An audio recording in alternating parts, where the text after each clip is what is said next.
말씀의 제목이 사랑을 보세요입니다. 사랑이라는 말은 참 좋은 말입니다. 제가 유튜브로 노래를 듣습니다. 그런데 싱어게인이라는 프로를 자주 봅니다. 그곳에서 불러주는 대부분의 주제들이 사랑이었습니다. 사랑이라는 감정이나 마음은 젊은 사람에게만 있는 것은 아닌 것 같습니다. 그것은 나이를 떠나서 그 대상이 조금 달라질 뿐이지 모든 사람의 마음속에 이 사랑이라고 부르는 감정은 다 자리 잡고 있는 것 같습니다. 100명에게 사랑이 무엇입니까? 라고 물으면 100명의 대답 모두 다 사랑에 대해서 자신만의 정의를 갖고 있을 정도로 사람들은 이 사랑에 대해서 나름대로 잘 알고 있는 것 같습니다. 우리들에게 사랑이 무엇이냐라고 묻는다면 젊은 세대는 느낌적인 느낌이라고 대답합니다. 제가 이것도 인터넷에서 보았습니다. 문제가 있습니다. 이 좋은 단어이고 감정인 사랑이라는 것이 사람에게서 다른 사람에게로 전달되어지고 느껴질 때, 사랑을 할 때 대부분의 사랑은 자기 중심적이고 이기적인 사랑을 다른 사람에게 주려고 한다는 데에서 문제가 발생한다고 합니다.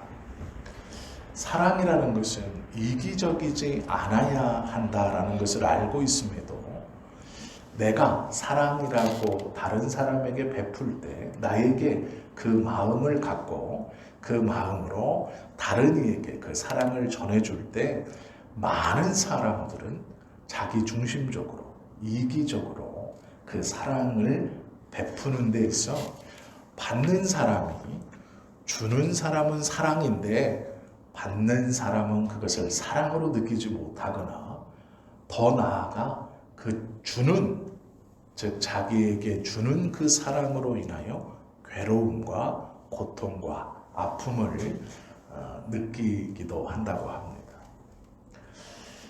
조금 먼 사람, 먼 나라의 이야기지만 나폴레옹의 무덤이 파리의 앵발리드 성당 안에 있습니다.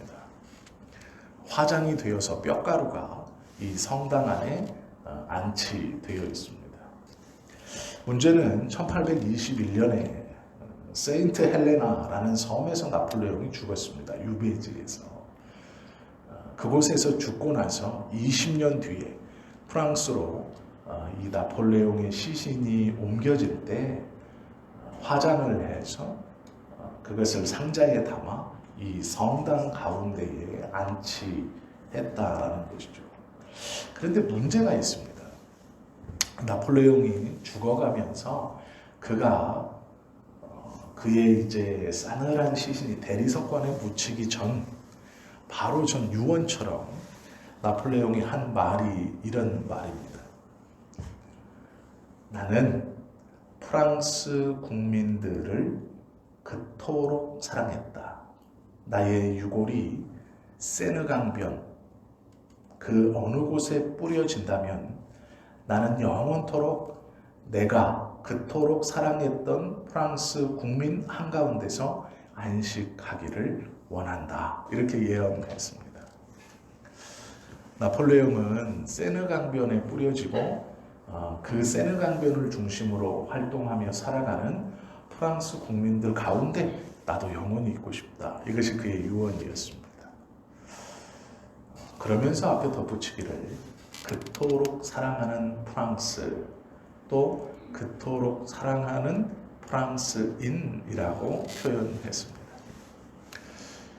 우리는 나폴레옹이 키가 작은 장군이라는 아니면 황제 이렇게 알고 있지만 나폴레옹이 그토록 사랑했던 프랑스의 젊은이들 약 3분의 1을 평생 전쟁터로 끌고 다니면서 비참하게 죽음을 맞이하게 했던 사람입니다.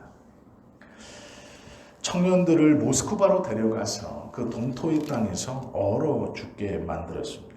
또 정복욕을 위해서 수많은 생명을 죽이고 승리를 쟁취했을 때 그 승리의 영광을 죽어간 청년들이 아닌 자신의 가족들, 지금 이 전쟁을 위해 기도하고 있을 나의 가족들과 함께 이 승리를 나눈다, 이렇게 말을 했습니다. 그토록 사랑했던 프랑스와 그토록 사랑했던 프랑스의 국민들은 이 나폴레옹의 정복욕에 희생되었고 죽어갔습니다. 나폴레옹은 프랑스를 사랑했습니다. 또 사랑했다고 말합니다. 그리고 프랑스의 국민들을 그토록 사랑했다라고 말합니다. 그런데 그토록 사랑한 나폴레옹의 사랑을 받은 프랑스의 국민들은 그 당시 전쟁터에서 대부분 처참하게 죽어갔습니다. 사랑했고 그 사랑을 위해서 사랑하는 사람들을 데리고 전쟁터로 내몰아 그들을 죽게 만들었습니다. 이것이 자기중심적인 사랑입니다. 이기적인 사랑의 대표적인 모습입니다. 자기는 사랑했다라고 말하지만 그 사랑을 받은 대부분의 사람들은 자신이 원치 않는 전쟁터에서 비참하게 무참히 죽어갔습니다. 사람의 사랑은 이것과 다르지 않습니다. 이것은 극단적인 표현일지도 모르지만 내가 누군가를 사랑한다라고 말할 때 그 사랑을 받고 있는 누구는 그 사랑으로 인해서 고통이고 아픔이고 힘든 가운데 있을지 모른다라는 것이죠. 어쩌면 사랑이 아니라 애착이고 집착이고 이기심일지 모릅니다. 그것을 나는 사랑이다 라고 표현하고 있을지 모르겠습니다. 뜬금없이 사랑이라는 이야기를 하니 좀 의아하시죠. 오늘 본문에 보면 사랑이 무엇인가에 대해서 잘 보여주고 있는 본문이기 때문에 사랑이라는 주제를 좀 말씀을 드렸습니다. 오늘 본문은 예수님께서 보여주신 진짜 사랑, 참된 사랑이 무엇인가, 또 우리가 베풀어야 하는, 즉 남에게 주어야 하는 사랑의 모범이 무엇인가, 또 우리가 하나님께 받아야 하는 사랑이 무엇인가를 오늘 본문에서는 우리에게 보여주고 있습니다. 누가복음 7장 11절 시작에 보시면 이렇게 기록되어 있습니다. 그 후에 라고 말입니다. 그 후라는 것은 백부장이 하인을 고쳐주신 그 직후입니다. 가버나움에서 백부장이 찾아왔습니다. 백부장이라는 것은 로마의 군인 100명을 다스리는 대장입니다. 백부장의 권위가 어느 정도 되느냐? 한 마을, 작게는 한 마을 약 1000여 호 정도를 개인 혼자, 이 백부장의 군대 혼자가 방비할 수 있을 정도. 그리고 로마의 백부장들은 전술과 전략을 통해서 약 500명에서 600명 정도의 이민족들을 단독으로 상대할 수 있는 전투력을 가지고 있었습니다. 백부장 휘하에는 9명의 또 장군들이 있었습니다. 그들을 십부장이라고 부릅니다. 그리고 그 밑에는 다 아시는 것처럼 10명의 보병들이 한 지휘관 아래에 소속되어 있는 것이죠. 이 소대 10개가 모여서 백부장, 즉 중대 하나가 되는 것입니다. 이 백부장의 권위는 그 마을에서 군사적으로 가장 힘이 좋은 사람입니다. 백부장은 그 마을의 행정과 군사, 정치, 대부분의 것들의 통제권을 쥐고 흔드는 로마에서도 고위직에 속하는 사람이었습니다. 백부장은 보통 유력 가문의 자녀들이 전쟁에 참여하면서 큰 공을 세우기를 원할 때 맡는 첫 번째 직책이 백부장이었습니다. 그래서 대부분 그들의 부모들은 원로원의 회원이거나 평의회의 높은 직책에 있는 사람들이었습니다. 백부장이 되려면 최소 말을 타야 했고 갑옷을 다 가지고 있어야 했고 6명의 시종을 거느릴 수 있는 재력이 있어야 했습니다. 즉, 말 앞에 그리고 좌우에 두 명이 이 백부장의 말을 큰 방패를 가지고 호위하며 자신을 지킬 수 있는 개인적 사병 6명을 거느릴 수 있어야 했습니다. 이 백부장이라는 것은 그 시대에 배경적으로도 경제적으로도 권세적으로도 굉장히 힘이 있는 사람입니다. 우리가 그냥 100명을 통솔하는 군인이다 라는 것보다 그 시대에서 보여주는 영향력은 막강했습니다. 그 사람이 예수님께 온 이유가 있습니다. 자신의 하인 중, 성경의 표현대로라면 종 중 하나가 병에 걸렸습니다. 그리고 성경은 백부장이 그 종을 사랑했다라고 말씀하고 있습니다. 이것은 쉬운 일이 아닙니다. 그 당시에 종의 신분은 우리가 생각하는 것처럼 낮고 낮은 하층민입니다. 말 한 필에 여자들은 4명 정도, 남자들은 3명 정도가 거래되던 시기입니다. 즉, 말 한 필을 처분하면 남자 종 3에서 여자 종 4을 살 수 있는 정도였습니다. 즉, 종의 값어치가 그 정도입니다. 그러면 말 4분의 1, 말 3분의 1 정도 되는 그 종, 그를 사랑하여 친히 예수님께 찾아와 그 종의 병을 고쳐 주십시오 라고 말한 것이죠. 그리고 본문은 그 백부장의 마음을 사랑하였다라고 표현합니다.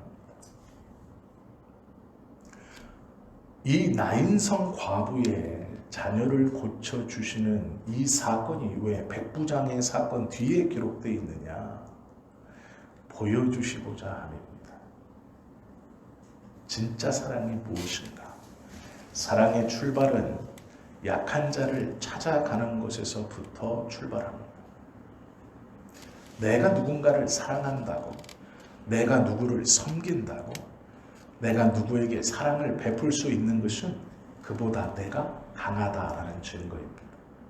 그보다 내가 단단하다라는 증거입니다.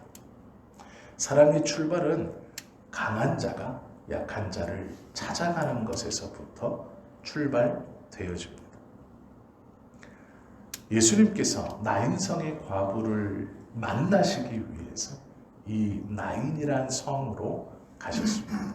우리가 누구를 사랑한다면, 우리가 내 자녀를 사랑한다면 그것은 그 자녀보다 내가 강하다는 뜻입니다. 반대로 내가 누군가를 사랑하여 그를 섬긴다는 것은 그보다 내가 더 단단하고 강하다라는 말도 됩니다. 사랑의 출발은 강한 사람이 약한 사람을 찾아가는 것에서 출발하는 것입니다. 누군가를 사랑하신다면 그보다 내가 강한 사람입니다. 누군가에게 사랑을 베푸시고자 한다면, 아니, 내가 누군가를 사랑하는 마음을 품고자 한다면, 그리고 그를 섬기고자 하시는 것은 그보다 내가 못해서 그를 섬기는 게 아니고 그보다 내가 강하게 그를 섬기는 것입니다.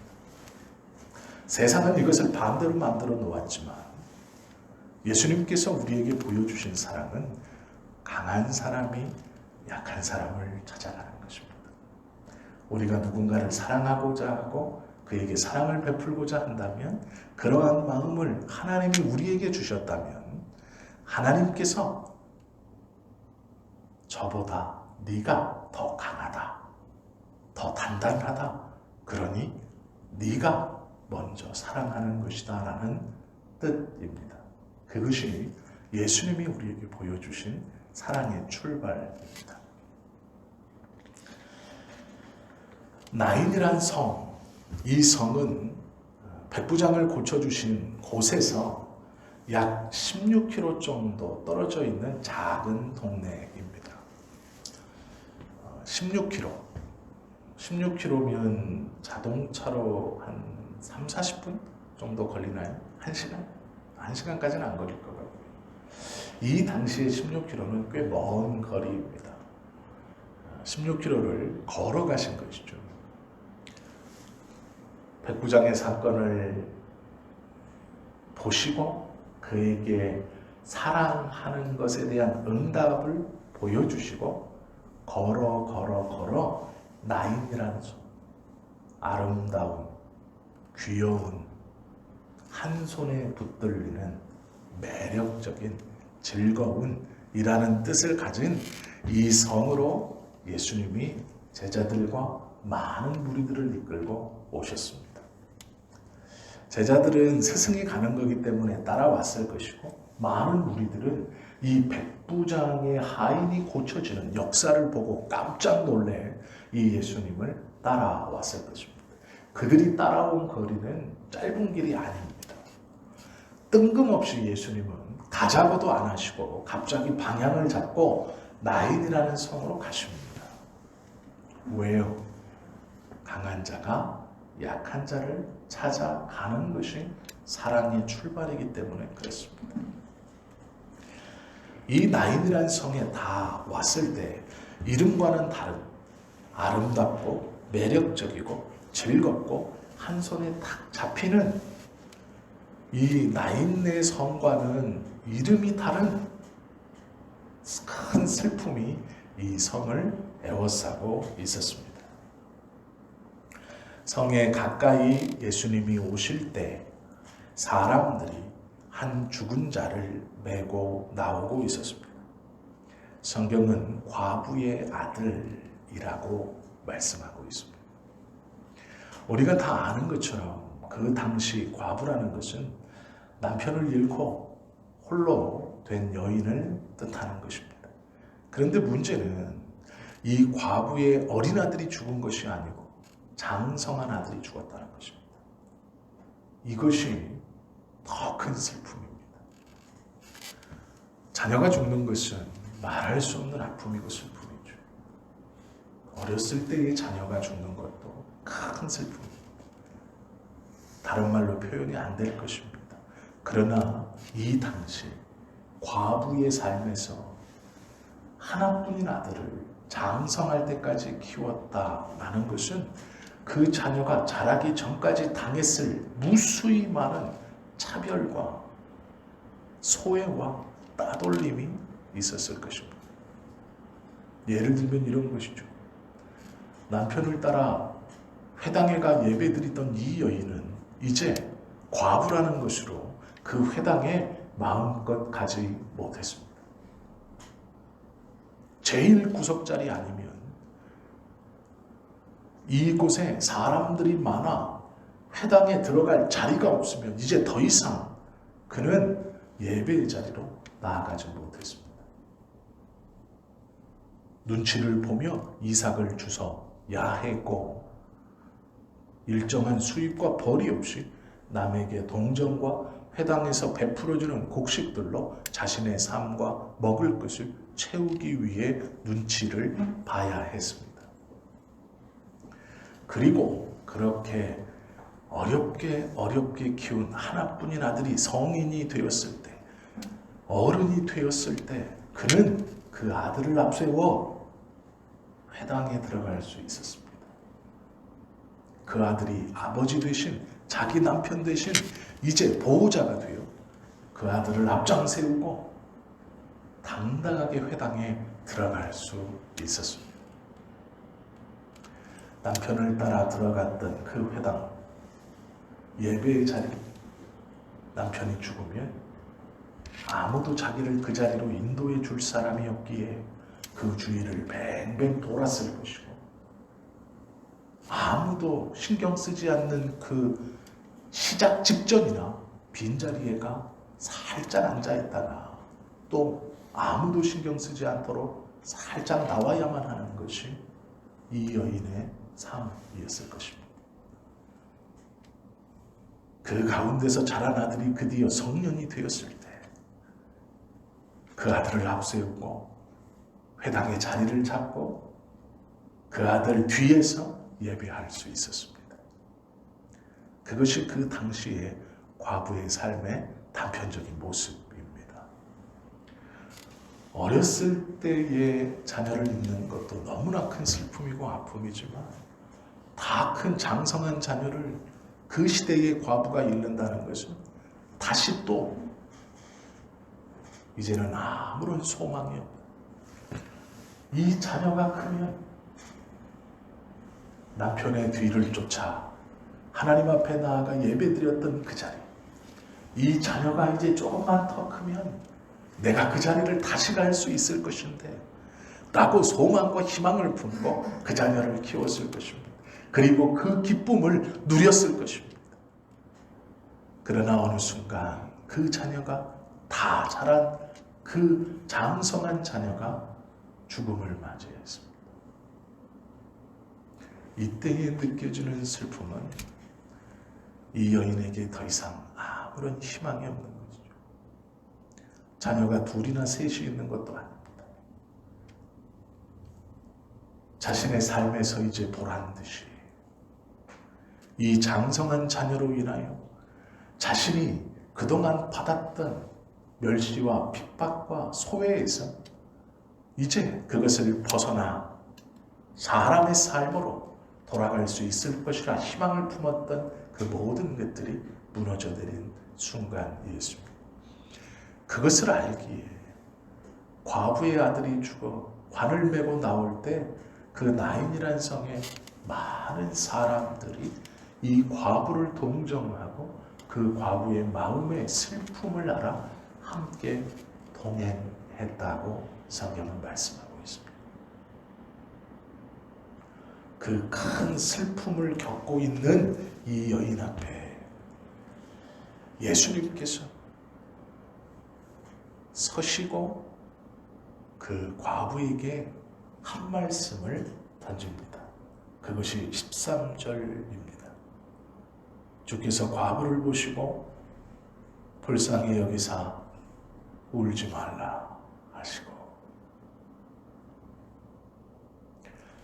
이 말을 정확하게 풀면 가버나움에서 과부를 보시기 위해서 오셨고 찾고 있다가 목표물, 즉 그냥 지나가다가 우연히 보셨다는 뜻이 아닙니다. 내가 보고 싶은 것이 있는데 그것이 어디 있는가 찾다가 그것을 보았다라는 뜻입니다.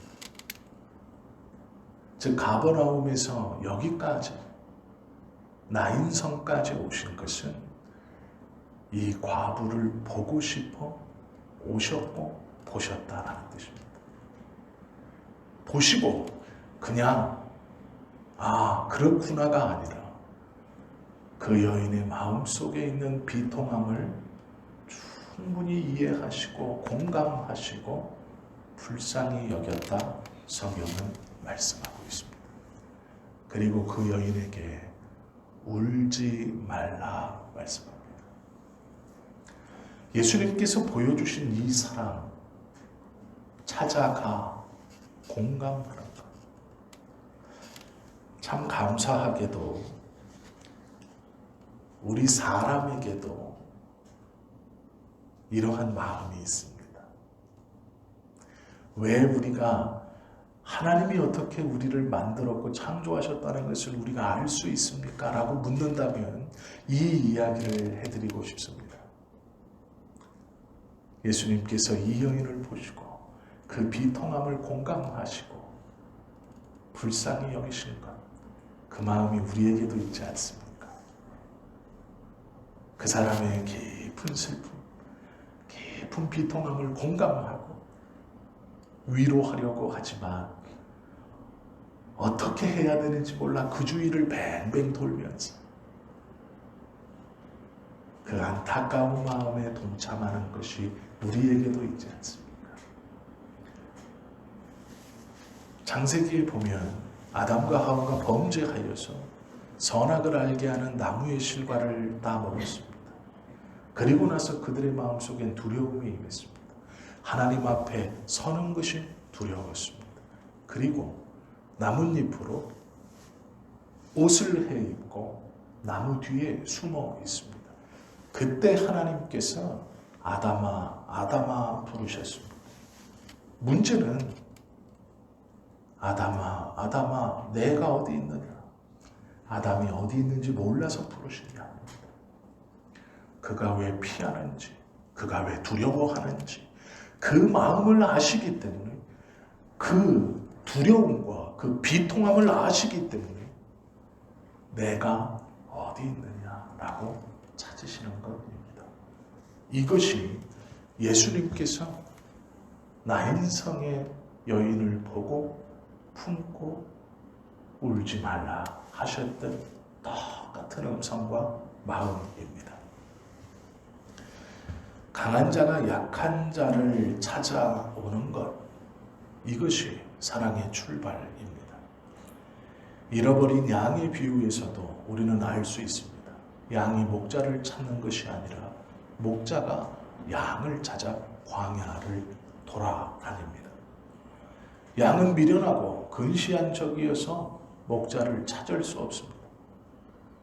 목자가 양을 부르며 애타게 찾는 것입니다.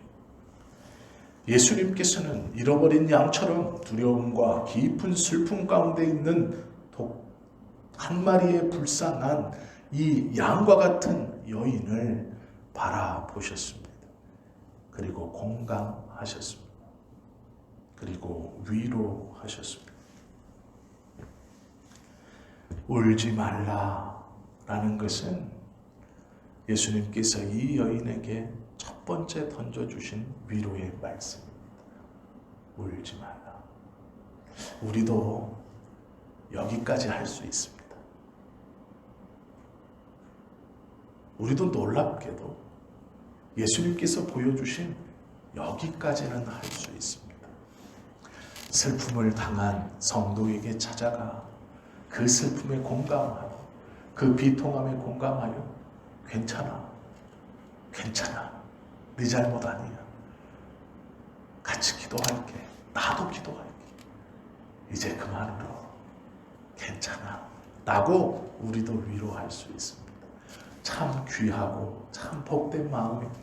그것은 하나님을 닮은, 아니 어쩌면 하나님이 우리에게 허락해 주신 하나님을 닮은 사랑을 표현하는 놀라운 것 중 하나일 것입니다.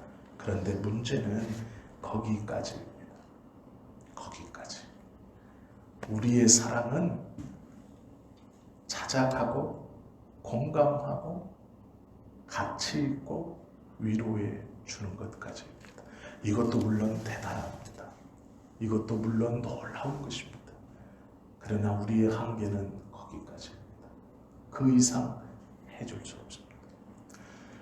오늘 본문에 보시면 나인성의 이 여인이 자신의 아들이 죽었을 때 관을 메고 나인성을 빠져나갈 때 나인성의 많은 사람들이 그 과부와 함께 동행했습니다. 거기까지입니다. 동행하는 것까지. 그것도 너무 귀하고 복되지만 거기까지입니다. 사람의 사랑은 거기까지입니다. 물론 놀랍고 큰 위로가 됩니다. 그러나 여인의 눈물은 멈출 수 없었습니다. 왜요? 그 눈물의 원인인 죽은 아들을 어떤 사람도 다시 살릴 수 없었기 때문입니다. 자신의 비통함과 눈물의 원인을 어떤 사람도 해결해 주지 못했기 때문입니다.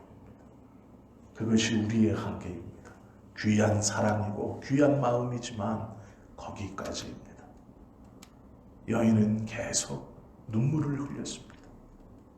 자신보다 한 발짝 앞서가는 자신의 아들이 담긴 관의 모습을 보면서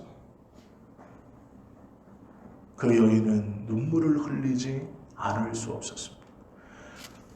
그 성에 많은 사람들이 위로하며 뒤따르고 있었지만 그것이 고마움이고 큰 위로였지만 거기까지였습니다.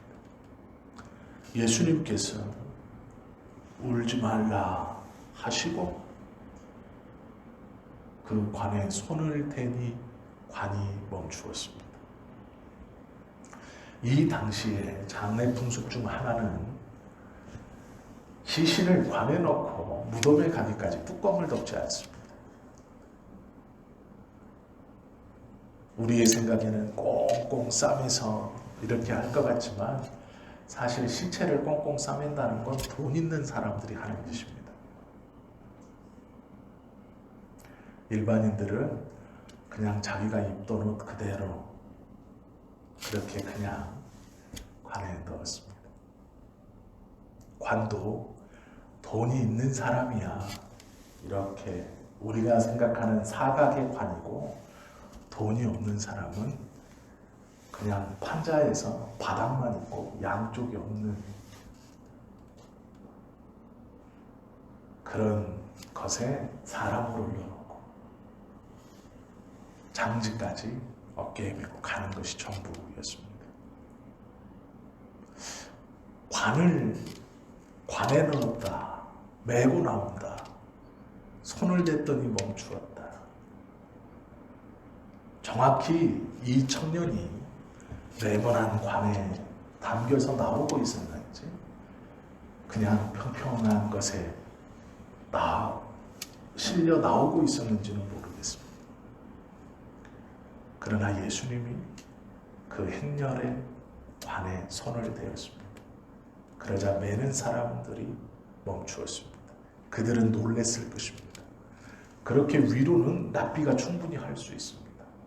그러나 거룩하다라고 여겨졌던 랍비가 부정한 것의 대명사인 시체에 손을 댄다는 것은 쉬운 일이 아닙니다. 대부분의 제사장들은 시체를 보면 돌아갔습니다.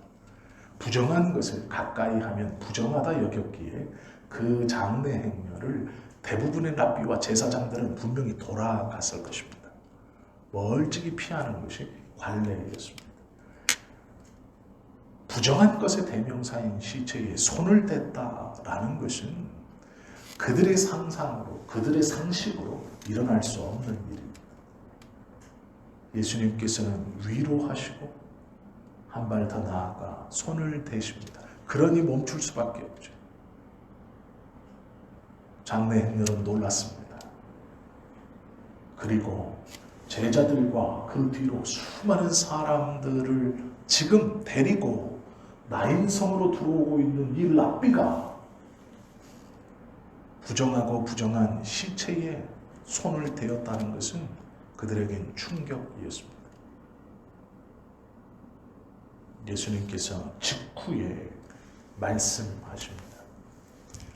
울지 말라. 그리고 두 번째 하시는 말씀이 일어나라입니다. 일어나라. 여인에게 비통함과 슬픔의 근원인 자신의 아들의 죽음. 어떠한 사람도 그 아들을 되돌려 자신에게 다시 살아있는 아들로 돌려주지 못하는, 위로는 되었지만 함께 있었지만 문제의 원인을 해결시켜 줄 수 없는 사람들 가운데서 예수님께서 자신의 아들의 죽은 몸에 손을 대었고 이윽고 청년이여 일어나라. 그러자 죽었던 자신의 아들이 일어납니다. 이것이 예수님의 사랑과 우리의 사랑의 차이점입니다.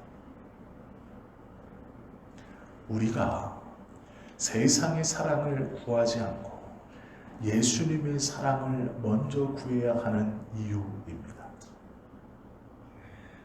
세상의 사람들은 위로가 될지 모르겠습니다. 같이 있어 줄 수 있습니다. 울지 마세요. 괜찮습니다. 할 수 있습니다.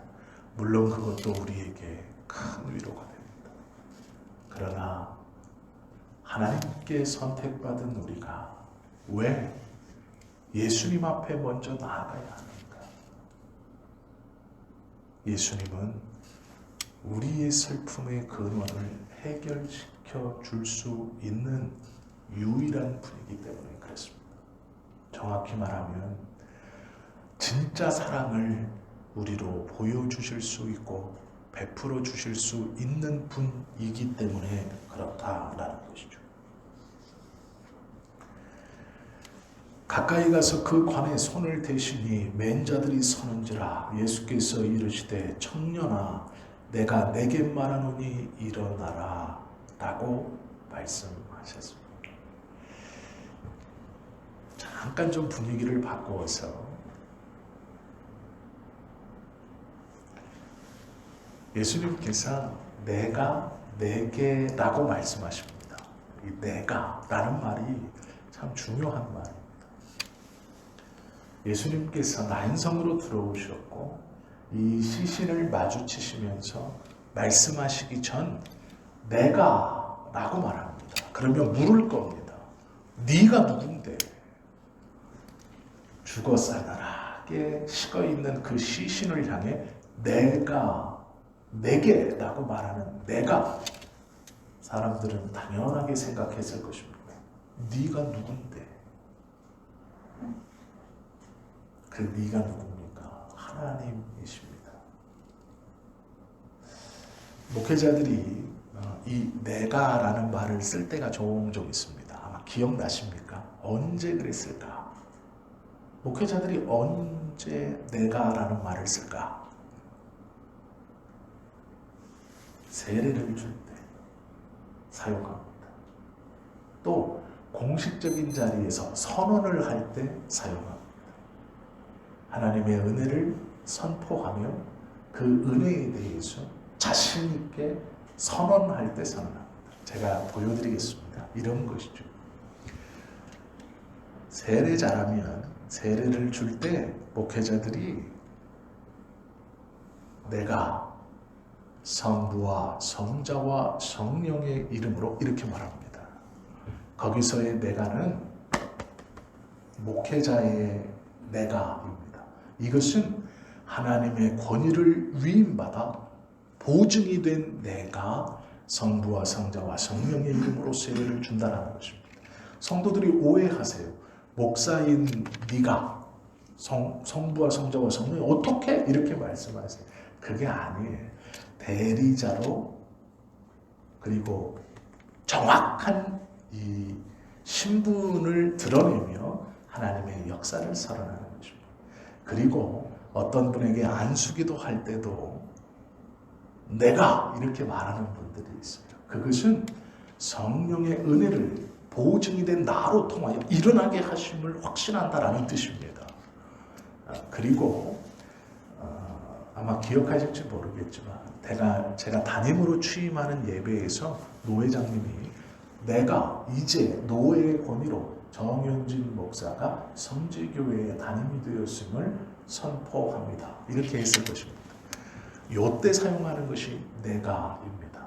그때는 말하는 자의 정체가 누구이냐를 정확히 드러내어서 거룩한 하나님의 뜻이 가감되지 않도록 자신 있게 선언하는 뜻입니다. 그때 목회자들이 내가라는 말을 씁니다. 그걸 오해하시면 안 됩니다. 예수님께서 내가 내게라고 말했을 때 사람들의 마음속에 일어나는 질문, 네가 누구냐? 나는 너희들의 구원자이고 하나님의 아들이다 라는 말씀을 지금 내가 라는 말로 하시는 것입니다. 다시 이제 돌아와서 내가 내게 말하노니 라는 표현은 하나님만이 하실 수 있는 표현입니다. 그리고 이 말하노니 라는 말은 출발 없이 나에게서 출발한다라는 뜻입니다. 이 의미는 이런 것이죠. 과거에서부터 계속 왔던 것을 나를 통로로 삼아 계속 흘러가게 하는 중간의 역할이 아니고, 즉 누군가가 베풀었던 큰 은혜와 역사와 이적을 통로로, 나로 통로로 하여 베풀어 이어가는 것이 아니다라는 것이죠. 이 내가 말하노니라는 뜻은 사람이 할 수 없는 말입니다. 어떤 사람도 이 단어를 쓸 수 없습니다. 왜 그러냐면 이것은 능력이 이제 나로 출발하여 나간다 하는 뜻입니다. 이게 예수님께서 말씀하신 내가 말한다의 의미입니다. 지금까지 세상에 없던 능력, 지금까지 존재하지 않았던 능력, 그것이 이제 출발되어진다, 이제 시작되어진다라는 그 말씀이 내가 말하노니라는 말입니다. 이 청년을 살리는 이 놀라운 이적은 예수님께서 내가 구세주이다, 나에게서 능력이 시작된다라는 표현이십니다. 그것을 보여주기 위해서 이 은혜를 베풀어주고 계신다라는 것이죠.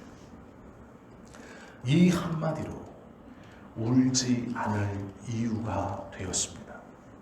이 여인은 눈물을 거둘 이유가 되었습니다. 죽음을 이길 수 있는 사람은 없습니다. 그것이 우리의 한계입니다. 우리가 베풀 수 있는 사랑의 한계는 명확합니다. 그것이 우리에게 큰 위로가 되는 것은 분명하지만 그것이 우리의 문제를 해결해 주지는 못합니다. 그러기에 우리는 하나님 앞에 나아가야 합니다. 예수님의 은혜를 붙들어야 합니다. 그 예수님만이 우리에게 온전한 사랑을 베푸실 수 있고 우리의 고통과 비통함의 근원을 유일하게 해결시켜 주실 수 있는 분입니다. 우리는 사랑의 마음을 가지고 있습니다.